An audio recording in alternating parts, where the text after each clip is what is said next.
thanks so much. 9:13, and you kind of alluded to it. Christmas is just around the corner. And when it comes to making your Christmas list, experts say that you may want to add your hairstylist and your lawn guy to that list. Etiquette expert Danny Fowler is here to talk more about it. Danny, it's good to see you. Good morning. We had this whole conversation off camera about who to tip, who not to tip, who to give gifts to. Why even tip at all during the holidays? Well, it's gratuitous. You're trying to say thank you for something that's done for you. And really, when we think about it, it's up to our own personal discretion. There are no set, hard, fast rules. So don't feel guilty, because the holidays, it's really tough for us not to feel guilty if we don't give something. But if you feel like you really need to, and you really don't want to give a cash amount or can't afford to put it in your budget for the holidays, a nice thank you card is always good. So let's talk about the tipping for a second, because you've got, maybe people have a lawn guy who does their lawn, and, and obviously our postal person delivers our mail every single day, sometimes even bringing it to our door. And so, you know, during the holidays, should we give them a little something to say thanks for the work that you've done for us during the year? Oh, absolutely, if you want to. Tipping is great for someone who does a service for you, and that's really the first group you want to think about. Somebody you see all the time that does something nice for you that doesn't get a tip normally. And so what you want to think of is one service amount. So if you pay them $50 for a service for that day, that's what you want to think about for a gift. If it's a babysitter, whatever they do for the night, if it's a regular babysitter.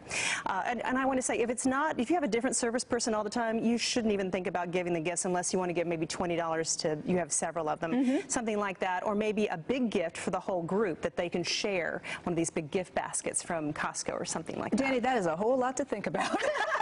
Well, just like the amount of one service for a tip for that person. Okay. But if you tip them all year long, you're not required to give them a tip. Okay. It's not. You like shouldn't even think about it. Let's talk about that for a second, because our hairstylists, many of us go, you know, once a week or once every couple of weeks to the hairstylist.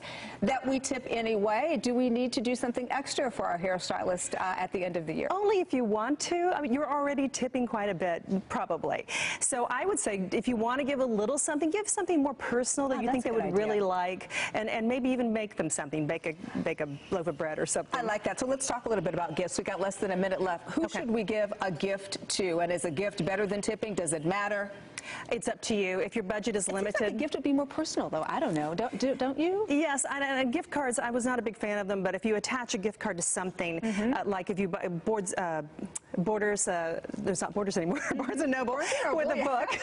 That's a nice little, put it with something so it looks nice, something along those lines. The bottom line is so that you are not obligated. No, just the guide is worth one service if you're not tipping throughout the year. You said something interesting about postal workers. We're not supposed to? Oh, no, any government worker, we're not supposed to tip. You can give something less than $20, but no cash, no meals, no alcohol, not along those lines, no bottle of wine or anything like that. But if you want to give them something like cookies or a nice mug, maybe when it's cold, hand warmers, gloves, things like that. Anything under $20. Anything under $20, and that's for any service. And that's for any government employee. All right, sounds good. Danny Fowler. Okay. Thank you so much for coming by and sharing those great etiquette tips with us for holiday.